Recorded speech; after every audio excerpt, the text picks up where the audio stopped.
You hear this shit all the time, man. The poor get poorer. People say it like it's some kind of natural law, like gravity or some shit. Like rocks fall down, water gets wet, and poor people just evaporate their cash. It's bullshit. It's not a law of nature. It's a fucking design. It's a machine, and every gear and piston is engineered with fucking Swiss precision to do exactly that. It starts with the simple shit, the stuff people don't even see. It costs more to be poor. That's not a slogan. It's a fucking balance sheet. You got no money, so you can't buy in bulk at Costco. You're buying one roll of toilet paper at a time from the corner store for the price of a 4-pack. You got a shitty credit score because you missed a phone bill 10 years ago? Guess what? Your car insurance is double. Your deposit on an apartment is double. You want to cash your paycheck? You ain't got a bank account because you can't maintain a minimum balance, so you go to some check cashing joint that skims a fat percentage right off the top. It's a poverty tax. Every single transaction, a little slice is taken off the top, not by the government, but by the infrastructure of the world that's built for people who already have money. You're bleeding out from 1,000 little cuts before you even get to pay your rent. And that right there, that eats up more than your money. It eats your goddamn time. Look at a man with money. He has a problem, his car breaks down. He calls AAA, he gets a rental, he tells the mechanic, fix it. He loses maybe 2 hours of his day. A poor man's car breaks down? That's not an inconvenience, that's a fucking catastrophe. That's a week-long logistical nightmare. He's got to figure out the bus schedule, which means he's got to wake up 2 hours earlier, which means he's more tired at his shitty job, so he makes a mistake and gets his hours cut. He's got to haggle with some backyard mechanic who might fuck it up even more. He's got to borrow money, which puts him deeper in the hole. That one event, that one flat tire can derail a whole fucking month. The rich man buys his time back. The poor man, his time is the first thing that gets taken, and it's the one thing he can never ever get back. There's no time to plan for the future when you're spending every waking second trying to survive the present. So you're running on empty, financially and physically, and they're selling you this fantasy, this ladder of opportunity. Pull yourself up by your bootstraps. Fucking hilarious. What they don't tell you is the ladder is inside a locked building, and your daddy needed to have the key. You can work 3 jobs, be the hardest fucking worker in the world, but you're not in the room. You don't have the network. A rich kid fucks up, he gets a C in college. His uncle gets him an internship at the firm.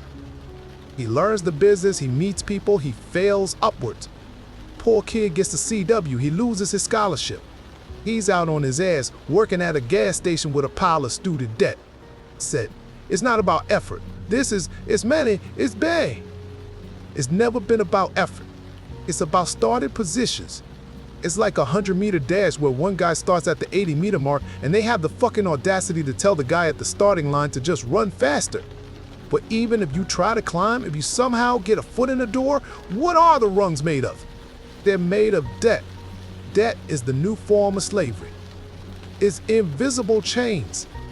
You want an education to get a better job? Here's 100 grand in student loans. Your kid is sick?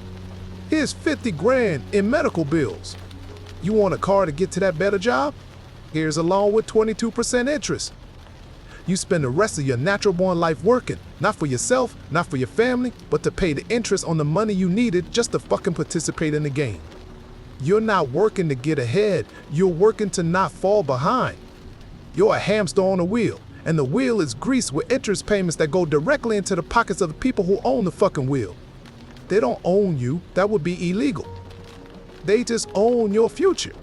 They own your labor for the next 30 years. Tell me how that's different from indentured servitude. You can't.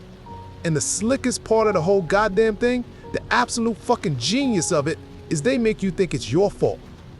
They create a system where the odds are insurmountably stacked against you, and then they pump out this cultural poison that says if you're not winning, it's because you're lazy or stupid or you made bad choices. They get the guy making 50 grand a year to look down on the guy making 20, and the guy making 20 to look down on the guy on welfare. Everybody's pointing fingers at the person on the rung below them, so nobody ever looks up at the motherfuckers who built the whole crooked tower. They keep you fighting for scraps so you don't realize they're feasting at a banquet. It's the greatest magic trick ever pulled. convince the prisoners to guard each other. Here's the real gut punch, though. The thing nobody wants to admit. The system isn't designed to make the poor poorer until they starve. A starving man with nothing to lose is a dangerous man. No, that's not the goal. The goal isn't to crush you into nothing. The goal is to keep you in the game.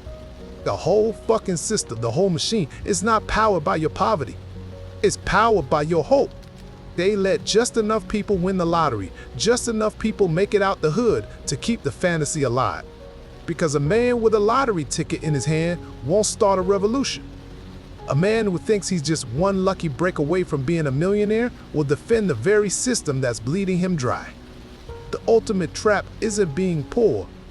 The ultimate trap is the belief that you won't be poor tomorrow. That hope, that tiny flickering flame of maybe one day, that's the fuel. They don't want to extinguish it. They want to harvest it. They don't want your money. They want your entire life spent in pursuit of a dream they hold just out of your reach. The poverty isn't in your wallet. It's in the fact that your own dreams have been turned into the bars of your own cage.